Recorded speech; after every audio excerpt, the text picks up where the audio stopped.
इबादत होगी, लानत नहीं होगी। बात समझ में आ गई? बात तो बहुत छोटी सी है। मेरे नबी की आदत थी कि आप बहुत छोटी सी बात फरमाते और बहुत बड़ा मतलब उसका होता।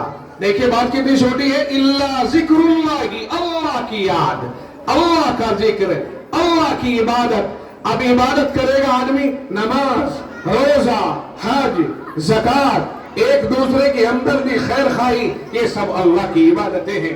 तो इबादत जो करने वाला होगा अल्लाह ताला उसके ऊपर लानत नहीं बरसाएगा। नंबर 1। नंबर 2, वमा वाला हो, और जो उनके हल्के से जुड़ने वाले, ताल्लुक रखने वाले हैं।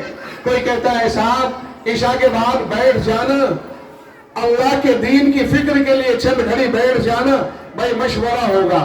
ईशा के बाद कापी कलम दवात लेके बैठ गए, तबलीगी अहबाब, मशवरा होगा। ये है वो चीजें जो हल्के लगते हैं, जो हल्के लगते हैं, दीनी हल्के लगते हैं। और ये जो हम इन मदरसों की, मकतबों की हिफाजत के लिए अपनी मोहब्बतें पेश करते हैं, इन्हें जो चंदा भी देते हैं, इनके साथ कुर्बत और ताल्लुक रखते हैं, ये सब वो चीजें हैं कि जो अल्लाह की लानत से बचाने वाली हैं। 2 बातें हो गई। तीसरी चीज, आलिमुन, और आलिम, आलिम पर अल्लाह की लानत नहीं। और मुतअल्लिमुन, या तालिब इल्म, स्टूडेंट, पढ़ने वाला जो दीन पढ़ रहा है, उस पर अल्लाह की लानत नहीं है।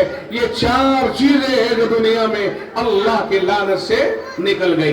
बाकी जो इससे हटी उसी पे अल्लाह की लानत। अभी हम सोच ले कि हम कहाँ हैं और किधर हैं।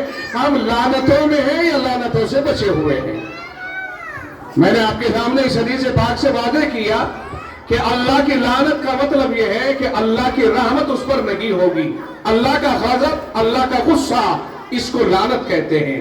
अब अल्लाह का गुस्सा जिस पे होगा तो परेशानियां तो आएंगी आएंगी। इसलिए अल्लाह का जिक्र यानी अल्लाह की इबादत और उससे जुड़ने वाले होने से पहले अल्लाह ने सूरह ताहा और सूरह यासीन की तिलावत फरमाई। यानी जमीन और आसमान के पैदा होने से एक